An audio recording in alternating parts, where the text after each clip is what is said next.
Hi, my name is Diane, and I am an alcoholic.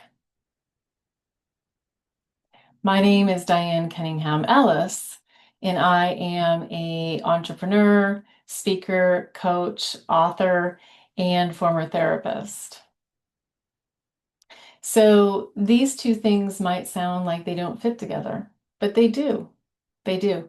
I hit rock bottom 11 years ago with my drinking, my alcohol, and I had not Topo Chico, wait for it, a liter of tequila, a liter of tequila. So this amount of tequila, yes, yes, just me.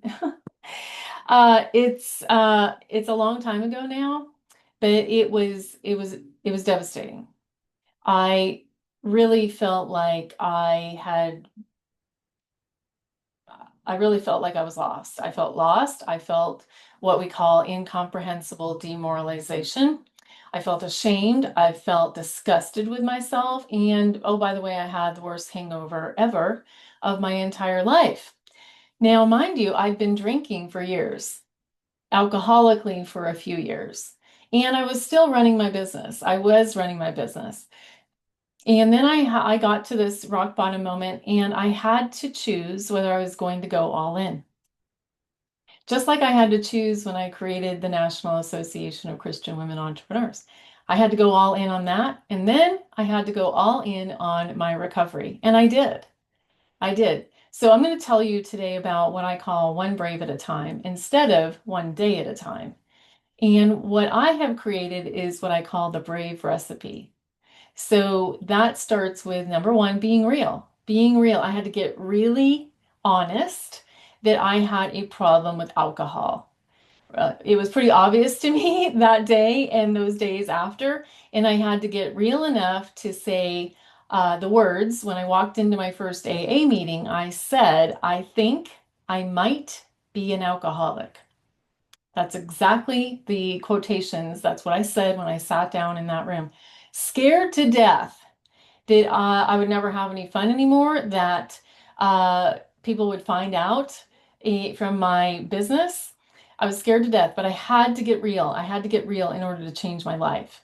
The second piece of the equation is asking for help, which you heard I did. I walked into that room. I sat all the way down. I asked a woman to be my sponsor. And she said, yes, I worked the steps. I went to meetings almost every night for years. For years, I went to meetings. I still go to meetings. I still go to meetings. Why? Because I want to stay sober. So I asked for help and I continued to ask for help. And the third piece of the equation is to take action. So you've heard many pieces already of how I took action. I drove to that meeting. I got myself a sponsor. I worked the steps. I met with people. I committed. I went all in on my recovery. Why? Because I wanted to be able to still be all in on my life. I wanted to be able to be all in on my life and the life that God had given me, the life that God had granted me by my gifts, talents, and abilities. That I wanted to be all in for the journey as I stepped forward, continuing into the magnificence. So, all in looks different whether you are having an addiction. All in will look different in your business, but I believe in going all in. I believe in it. I live it and I teach it. And so, if you remember nothing else from my story today, you'll probably remember the liter of tequila because it's hard to forget. But I want you to remember this. I want you to remember this from today. We are braver together. We are braver together. I wholeheartedly believe that. I teach it constantly. And I want you just to remember to start here, start now, and start brave. It really, truly is one brave at a time. And that is how you will change your life, change your business, and do what God has asked you to go all in on.